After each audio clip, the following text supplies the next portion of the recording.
Hello everyone, it is an honor to be part of the 35th ACM/SIGAP Symposium on Applied Computing. I am Bruno Klaus, and today I'll be presenting an empirical comparative analysis which was an early part of my master's degree. Of course, I am from Brazil, the Federal University of São Paulo, more specifically the Institute of Science and Technology located in the city of São José dos Campos. The other co-author of this paper is Dr. Liliane Breton. She was my supervisor for my thesis. And this research was only possible due to the support of the Research Foundation of São Paulo, FAPESP. So let's start with our introduction, and where we are at the age of data, where everything is increasingly digitized. We have the Internet of Things, so not only are all these smartphones producing data all the time, but now we also have small electronic devices and appliances too. And as a result, we do need to have a high storage capacity to deal with this, and we have for the most part, but everyone is obsessed with big data, that is, using this extraordinarily large amounts of data to perform inference. Of course, we have to be careful not to overemphasize the quantity of data. I mean, with more labels we expect better generalization for our machine learning models, but sometimes it's better to just get a higher quality of data instead of just just raw size and quantity. But our focus, we deal with both at the same time. So let me talk about the importance of labels, and by label I mean some kind of annotation that is related to the output of the expected output of our classifier. For example, we have here the images, which can be represented by the attributes, which are the RGB values, but we need something to actually describe the image. So we have the image of a car and its corresponding label, the image of a horse and its corresponding label. We need that label to guide our model. But the first problem is label availability, because the labeling process is tedious. It costs time and money. There are a few ways to go about this, but if we use an expert, we have a very high cost. It is very slow, but necessary in some situations. Or we can go with a crowdsourcing route, which is a bit faster, but it is error-prone.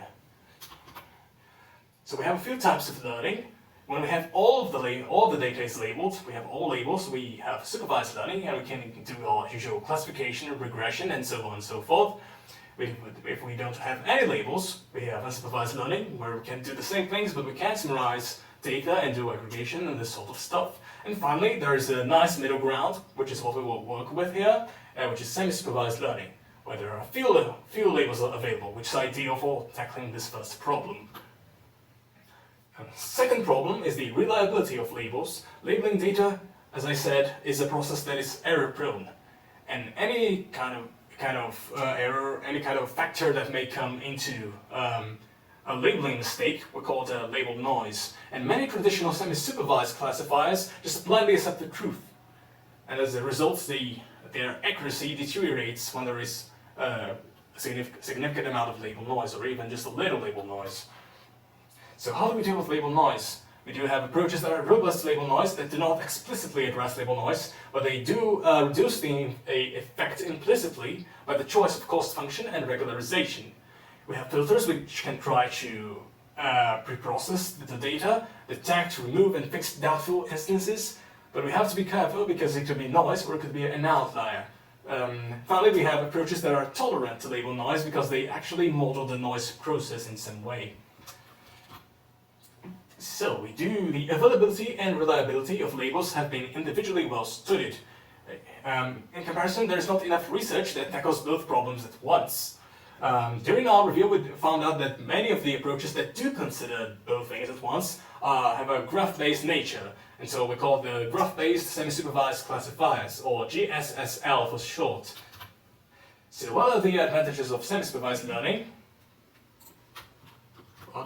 Semi-supervised learning uses the distribution of unlabeled instances to help with classification. So ideally, we can have accuracy that is comparable to a supervised classifier with just a few labels. See here this example, we just have two labels, but we have a very clear structure of two spirals. And if the label distribution is consistent with the input distribution, then we have the following ground truth. And we can use just these two labels and the unlabeled structure to perform some regularization and arrive at the ground truth. However, if we have something a little bit more unexpected like that, then semi-supervised learning has some limitations. But how does graph-based semi-supervised learning work? We can look here at the image. We have like our input as these x1, x4, and these are our instances. And similar instances are connected by edges, and those edges encode similarity. And using these edges, we can actually use a representation, which is an affinity matrix, which is just a weight matrix that indexes those similarities. We also have a label matrix Y. It has a number of columns equal to the number of classes, and it has one row per instance. So we expect the label matrix to be a 0, all letter 0 for unlabeled data, and for the rows corresponding to labeled instances, it will be 1 hot. We'll have exactly one non-zero value. We have also a node degree matrix, which is a diagonal matrix that measures centrality. And not shown here, we have a classification matrix F, which takes the exact same dimensions as the label matrix Y. But label matrix Y it encodes our initial beliefs. The classification matrix encodes our final beliefs about the labels of data. But why graphs? Graphs capture the intrinsic geometric natures of data. They approximate the data manifold with a graph. And we can use the geodesic, we can take the geodesic on the manifold and approximate it with a path on the graph. It works really well. We have the Laplace-Beltrami operator to measure the smoothness of the manifold. Locally, we can just use the gradient of the function to measure the smoothness, but then we integrate it over the manifold, and we get that smoothness criterion, which is an integral. But we use the Laplace-Beltrami operator to rewrite it in a slightly better way. Of course, it is very well known from calculus, and we can just use the fact that Laplace-Beltrami is a formal adjoint operator of the gradient, such that we can substitute the integral with this kind of a dot product in a Hilbert space of functions. And this dot product is very useful to express our calculations. And the other very important fact is that this Laplace-Beltrami operator allows for an eigendecomposition. And when we have that eigendecompositions, we have that we have an eigenbasis with the eigenfunctions, such that the eigenfunctions with a low eigenvalue correspond to smooth functions. We want a smooth function, so we usually can take just the few first eigenfunctions and get a smooth eigenbasis. And many times in graph-based semi-supervised learning, we can formulate it as the minimization of a cost function with a trade-off between label fitting and some sort of smoothness criterion. And we can just discretize all that. The gradient turns into the local differences at each point, its neighbors, weighted by the affinity matrix of our graph. We have the Laplacian Laplacian, discretized Laplacian, the graph Laplacian. It's L equals D, which is the degree matrix minus the affinity matrix. So this is all the Laplacian we're working with. There's also a normalized version that is also used. It has its advantages, and the smoothness criteria ends up being F transpose Laplacian F. Right, now that's out of the way, what are the pillars for tackling both these problems at once? That is, reliability and availability of labels. What are our pillars? We have four main pillars. First, we have these bivariate formulations, where we alternate between optimizing the final classification F and the label confidence Y. We alternate between those because we actually have to update the actual confidence of our labels, because we doubt the initial labels. The other thing is to do the smooth eigenbase pursuit, which is just take the eigendecomposition I mentioned before and take like the first few eigenfunctions, and that's enough. We get a smooth basis out of that. And that is it's robust, it's a simpler hypothesis, it's less subject to noise. We can also put in high emphasis on the smoothness criterion when there is a sort of trade-off. We can force the trade-off to favor the smoothness criterion. And finally, we can use a cost function with the L1 norm instead of L2 norm, but that will not be covered here. It is covered in my thesis. So let us see a few examples of semi-supervised learning algorithms. We have the Gaussian fields and harmonic functions, which is a random walk which starts an unlabeled vertex and asks which class are we likely to find first on our random walk. And it can be shown that it's just, first it forces the classifier to fully trust the initial labels and then minimizes the smoothness criterion. Of course, that is a red flag. Then we have the Laplacian eigenmaps, which we use to obtain a classifier that is linear with respect to a smooth basis of eigenfunctions. So we have two steps. Step 1 is the smooth eigenbase pursuit, where we just do what I said before, we extract the p-smoothest eigenfunctions, that is with the low eigenvalues, and get a good basis. And then it's really simple, we just get linear coefficients a1 through ap that minimize squared error on the labeled instances. So basically a linear classifier using this basis of eigenfunctions. Then we have the local and global consistency algorithm, which introduces a trade-off between fitting the labels and the smoothness criterion. And what we do here is, of course, emphasize the smoothness criterion way more than just fitting the labels, and that is done by decreasing the parameter lambda.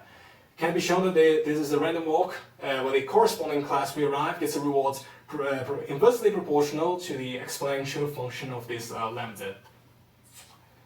Exponential function of t after t steps. Alright, so our last classifier is named graph transduction through alternating minimization. It makes use of the bivariate formulation, so we are optimizing for both the classification matrix F and the initial label matrix Y. Aside from that, the cost function is nearly the same, but we have y tilde, which is a slightly different version of y, which is weighted by the degree of vertices and our a priori belief about the distribution of classes. So how do we do that? This alternating minimization is carried out in a greedy way. So we have our initial labels y, so we fix that y, have that fixed, and we solve for f, and then we can obtain that f exactly.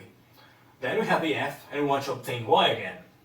But that is actually hard to solve exactly, so we calculate the gradient of the cost with respect to y. And we use the gradient to select one instance to label. We add it to our label set, and then we repeat it many times until all of our data is labeled. Right, so let's go quickly over the pipeline. So in principle, the task of comparing all of these algorithms can be divided into a few steps. First, we have to read the dataset, then we apply noise, then we have to create our affinity matrix. We could optionally use a filter, we're not making use of that here. Then we run our classifier and evaluate its performance, like the accuracy. Now, the most difficult part of it is selecting the actual configurations, because we have so many stuff to choose from, because we have seeds determining which instances are labeled, which of them are noisy, the percent of labeled data, the chosen dataset, which classifier are we using, which hyperparameters are we setting, and then we have this combinatorial explosion of parameters, so it's really hard to just select the proper ones. And for results, we go over our experiments and the datasets. So we wanted to evaluate the performance of all these algorithms, all of these classifiers. We use an affinity matrix, we created it with a K&N graph, actually with, in our case, if any of the two instances were like within the 15 nearest neighbors of the other, then they have an edge between them. So we have two experiments. First, we just use similarity as a constant function. The second, we use the radial basis function kernel with a heuristic sigma from the Semi-Supervised learning book of Chappelle. And from the same book, we have this data set that is digit 1, which is images of the digit 1 with varying rotation, translation, line size, etc. And that satisfies the manifold assumption, which is very important for some algorithms, some classifiers, such as the local and global consistency. And in general, it is great for GSSL. So what are we looking at here? So first column, we have the name of the classifier. Then we have any parameters in the second column. And finally, we have the accuracy, 10% labels, noise-free scenario. And the last one is 10% labels and 20% of uniform label noise. That is, we flip 20% of labels to the other class. So I have complemented this with a few results from my thesis. So for example, here is the random forest, the supervised baseline. It actually does a good job because there are actually many labels here, but it ultimately cannot compete with the semi-supervised approaches. Then we have the Gaussian fields, which I said was a red flag, but then I look at the 20% noise scenario and it actually did okay. Just as well as the local and global consistency with the emphasis on smoothness criterion, which is very curious. So I will have to investigate this further. I do have some ideas about why that could be, specifically for when the local and global consistency favors label fitting, but it will require some future work. But anyway, we can see that emphasizing the smoothness criterion is effective when you compare it to when we emphasize the label fitting. So when we lower lambda, we obtain a criterion that emphasizes the smoothness with respect to the graph, and we get a better result. Instead of being 95, then it goes to 81%, we have 96 going to 91%.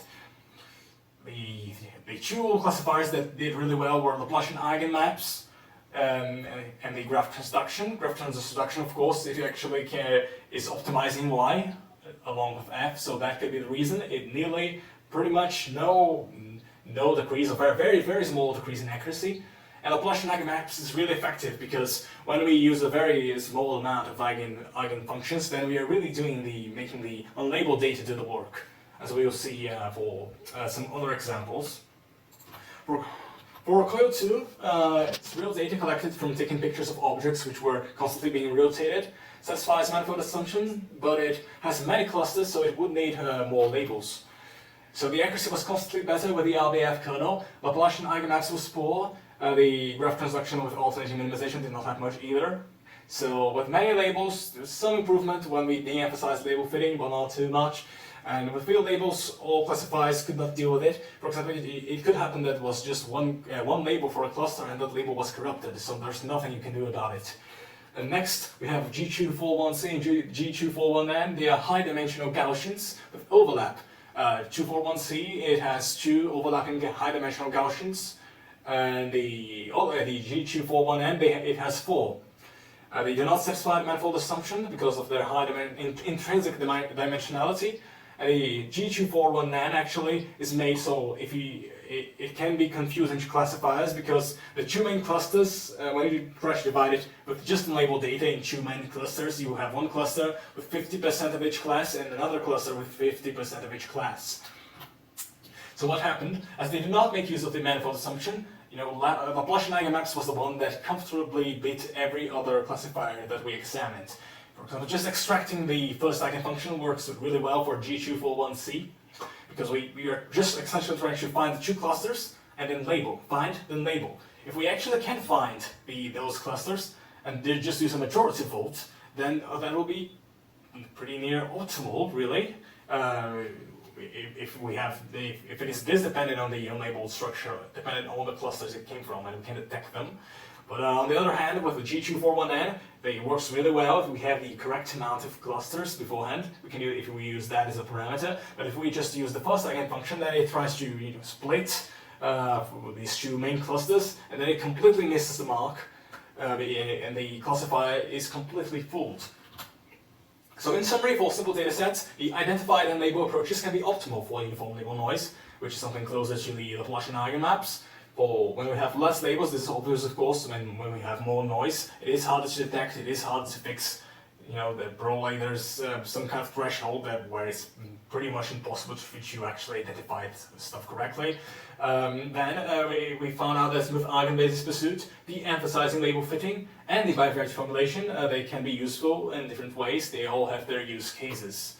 So for current and future work, I have completed my thesis recently. It shares the name with this paper, and where we have more comparisons. And I have also developed a GSSL filter based on the local and global consistency classifier. So for future work, I'll be analyzing why was the Gaussian fields better than LGC, because that was a little unexpected. And then there are many more interesting topics, such as how to tackle data validation with just a few noise labels, and what is the optimal trade-off between just collecting more data, more labels, and reducing the label noise. So that's it. Thank you very much. If you have any questions, I'll be happy to answer them.